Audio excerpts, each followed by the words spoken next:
Contohnya seperti ini. Contoh agak sedikit konyol. Kemarin siang Anda makan pakai apa? Kemarin siang Anda makan pakai apa? Nah, sekarang perhatikan. Begitu saya tanyakan, kemarin siang Anda makan pakai apa? Yang tadi saya ngomongin acak, ngomongin image yang sempat Anda pikirkan, tiba-tiba berubah fokus Anda menjadi makanan Anda kemarin siang atau tadi siang. Paham gak nih? Anda langsung kebayang makanan Anda kemarin siang itu apa? Oke, fokusnya langsung berubah. Begitu juga ketika saya tanyakan pertanyaan yang sangat konyol. Di kamar mandi rumah Anda, begitu Anda masuk, sebelah kanan, di tembok atas sebelah kanan ada apa? Oke, sekarang langsung nih, Anda langsung baru tadi begitu saya tanyakan, Anda langsung seolah-olah masuk kamar mandi, terus ngelihat ke tembok kanan, terus ada apa di situ? Fokus Anda langsung berubah. Itulah kekuatan pertanyaan. Pertama, take over conversation. Siapapun yang bertanya, dia akan memegang kendali. Siapapun yang bertanya, dia akan memegang kendali. Kemudian pertanyaan itu merubah fokus. Contoh lagi, misal anak kecil.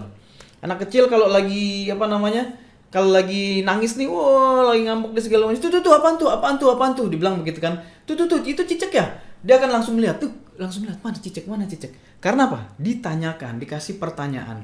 Oke, itu kekuatan dari pertanyaan. Selanjutnya pertanyaan ini mengeliminasi. Maksudnya mengeliminasi itu gimana? Contoh, iklan kita adalah iklan untuk Facebook Ads misal. Kita contoh iklan untuk Facebook Ads. Iklan Anda masih sering rugi? Tanda tanya dong nih, pertanyaan. Kalau orang yang iklannya nggak rugi, mereka nggak akan merasa ini iklan buat mereka. Artinya kita nggak membuang duit secara sia-sia yang iklan orang yang nggak tertarget.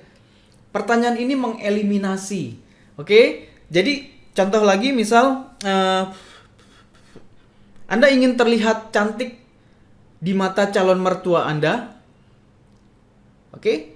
Kalau orang yang masih jomblo atau sudah menikah, mungkin ini nggak penting karena mereka nggak ingin terlihat cantik di calon mertua karena belum punya calon mertua. Atau mungkin calon mertuanya udah bukan calon lagi tapi sudah jadi mertua. Gitu. Artinya kita mengeliminasi supaya iklan kita yang klik itu bukan orang yang tidak tertarget. Oke? Paham ya? Kenapa saya menggunakan connection ini yang melalui tulisan saya menggunakan pertanyaan? Karena tadi pertanyaan take over conversation, siapapun yang memulai pertanyaan dia akan mengambil alih percakapan. Paham ya? Ketika orang scrolling, tiba-tiba ketemu pertanyaan, otomatis dia akan berubah fokus, kemudian kita megang kendali. Ketika kita sudah menanyakan sesuatu, biasanya mereka akan berusaha menjawab.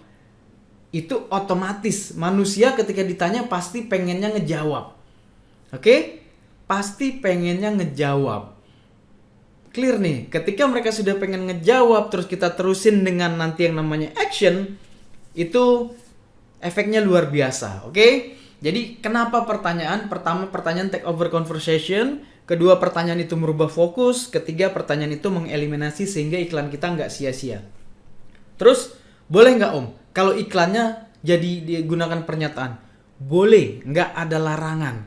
Tapi style saya selalu menggunakan pertanyaan untuk level-levelnya untuk mulai unaware, problem aware, solution aware. Biasanya saya menggunakan pertanyaan. Kalau untuk pernyataan, saya untuk iklan offers. Artinya untuk orang-orang yang sudah product aware dan most aware. Biasanya saya iklannya menggunakan pernyataan. Maksudnya pernyataan gimana?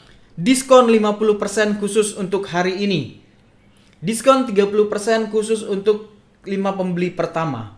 Oke, update versi, misal versi baru dari Jamsi versi 500 ml untuk Anda. Oke, itu saya gunakan pernyataan. Tapi kalau saya pribadi, saya menggunakan pertanyaan untuk 3 level pertama. Apakah boleh pernyataan? Boleh. Sekali lagi boleh. Cuman kenapa saya prefer pertanyaan? Karena 3 kekuatan dari pertanyaan ini yang saya gunakan. Oke, gitu aja. Lanjut nanti. Setelah mereka merasa terkoneksi karena ditanyakan, kemudian kita akan membuat mereka take action yaitu ngeklik. Bagaimana caranya? Di video selanjutnya.